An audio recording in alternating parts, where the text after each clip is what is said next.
नमस्कार दोस्तों, मैं शिवानी वर्मा लोकगीत चैनल में आप लोगों का स्वागत है दोस्तों। और आज मैं लेकर आई हूँ आप लोगों के लिए बहुत ही प्यारा, बहुत ही सुंदर, दर्द भरा सोहर गीत है, खिचड़ी पे गीत है। तो आइए सुनिए प्यारा सा सोहर गीत। और आप लोगों को अच्छा लगे दोस्तों तो प्यारा प्यारा सा कमेंट करें और फुल वॉच करें। और आइए सुनिए प्यारा सा सोहर गीत, खिचड़ी पे ये गीत है।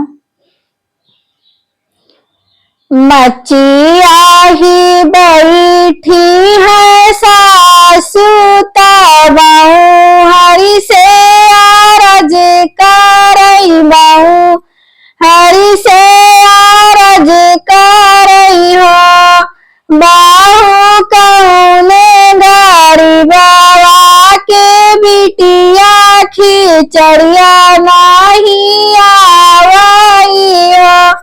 बाहू कौने गाड़ी बाबा के बिटिया, खिचड़िया नहीं आवई, खिचड़िया नहीं आवई हो। बाहू कौने गाड़ी बाबा के बिटिया, खिचड़िया नहीं आवई हो। बापाई तो सासू मोरा थक गए, माई मोरी बूढ़ी भाई, माई मोरी बूढ़ी भाई हो। सासू भैया मोरा गईले विदेशवा, खिचड़िया कैसे आवई, खिचड़िया के लावई हो। सासू भैया मोरे गईले विदेशवा, खिचड़िया कैसे आवई, खिचड़िया कैसे आवई हो। बड़ा है बारिश भैया लौटे बहिनिया के घरे पहुँचे, बहिनी के घरे पहुँचे हो।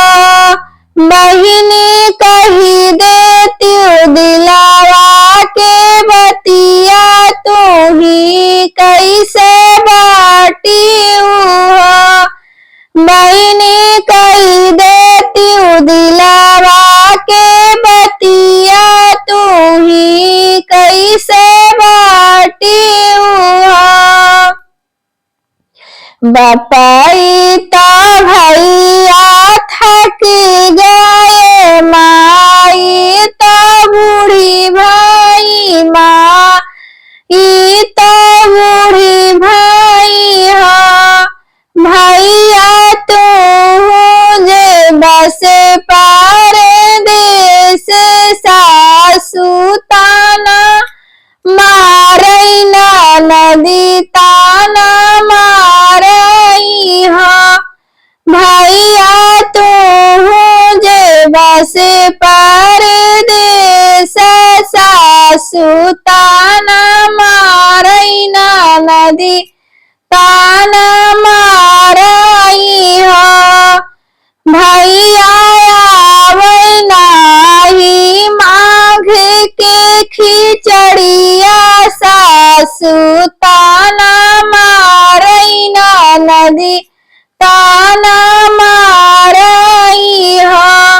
भैया आवई नाही माघ के खिचड़िया, सासू ताना मारई, बहिन ताना मारई हो। जिन रोवा बहिनी, जिन रोवा मन में धीरज धारा, मन में धीरज धारा हो। बहिनी आए जब माघ के खिचड़िया, बीरन तोहरा आई है, बीरन तोहरा आई है हो। बहिनी खिचड़िया बा, खिचड़िया तोहराया ये बीरना तो